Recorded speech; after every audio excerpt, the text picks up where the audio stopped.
I feel that what we do as therapists working in learning disability is enable the most vulnerable people in society to be a little bit less vulnerable, be it through enabling them to eat and drink safely and to enjoy doing that, or by enabling them to reach their potential for communication.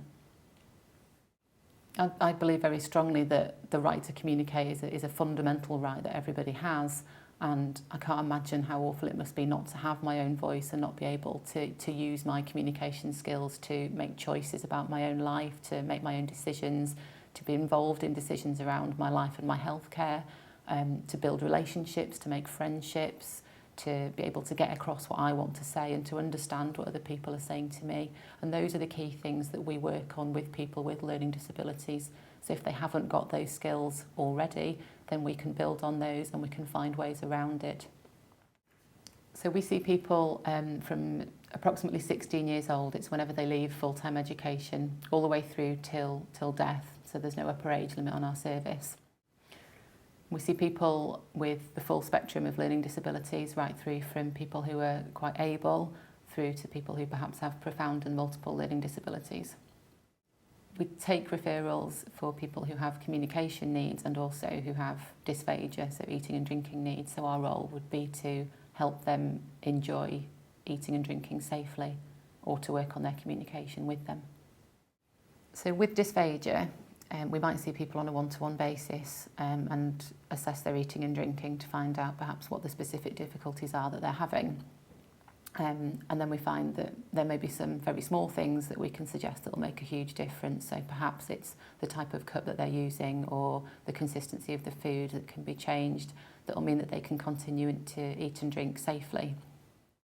Obviously the risks with dysphagia are quite high, so if people are aspirating food and drink they can end up with chest infections and need to be admitted to hospital, or in worst case scenarios die from the consequences of that. So those small changes are really very important in terms of improving the person's quality of life, keeping them at home and keeping them safe. Dysphagia is disproportionately high in people with a learning disability as compared to the general population. And that means that we can have a very large caseload of people that need our support. And one of the ways that we can address that is by supporting carers to develop the techniques to enable people to eat and drink more safely. And one of the ways we do that is through multidisciplinary training. So we work alongside the physiotherapists, occupational therapists and dietitians to run a training course for carers so that they can do things, very small things, on a day-to-day basis, which means that people might avoid needing to see speech therapy on as regular a basis as they might otherwise need to do.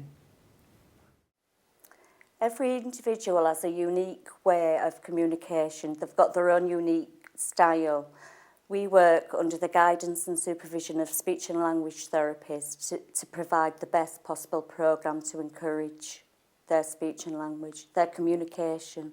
Some of our service users find it difficult to communicate. They have many barriers, whether it's sight, hearing, a lack of vocal speech. And in these cases, we have to rely heavily on facial expressions and gestures.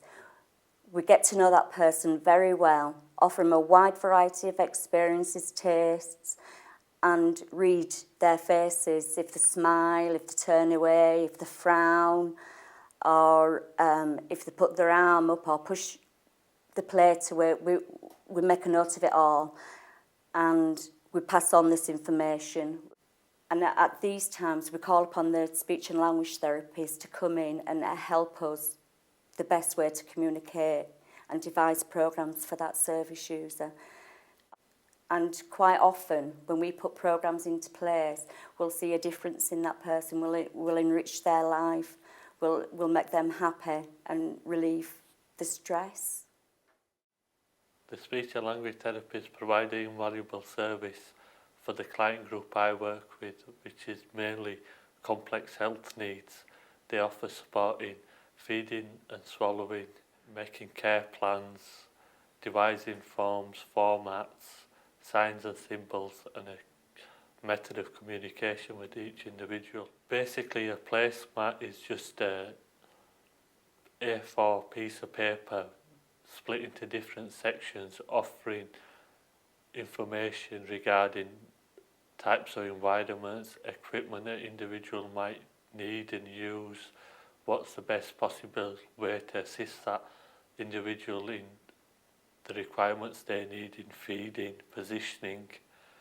If we struggle to communicate with any individual, we'll ask or request a speech and language therapist to assist us in establishing how to communicate with that individual, whether it be to find the trigger points, what makes them unhappy, what makes them happy, how best to communicate, if it's intensive interaction, the use of symbols or sounds.